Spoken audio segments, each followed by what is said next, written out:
এ হচ্ছে আমার সারা জীবনটা জ্বালিয়ে যাচ্ছে, মানে জীবনটা না, মামার বাড়িটা এলে, কারণ এ সারাক্ষণ শুধু খেলতে বলবে আর আমার খেলতে একদম ভালো লাগে না।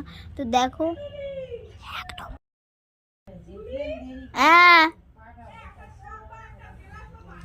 বাজে তের বাবা ইয়ে আবার বাজে না, আমি তোকে বলিনি, আমি বলিনি বাজে। তুই ওরকম জামা পরবি তোর বাজে ঠিক আছে আমিও পরবো জামা।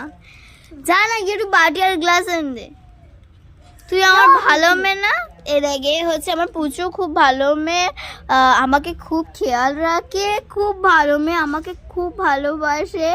আমি কিছু জানি না। দেখো দেখো কি সুন্দর মিষ্টি একটা দেখতে। আমি তুলি দিদিকে খুব ভালোবাসি আর তুলি দিদি আমাকেও খুব ভালোবাসে। তুলি দিদি আমাকে ও দেখা পাল করে। আর যখন আমার কষ্ট ছিল না, তখন আমার শরীর খারাপ ছিল অনেক,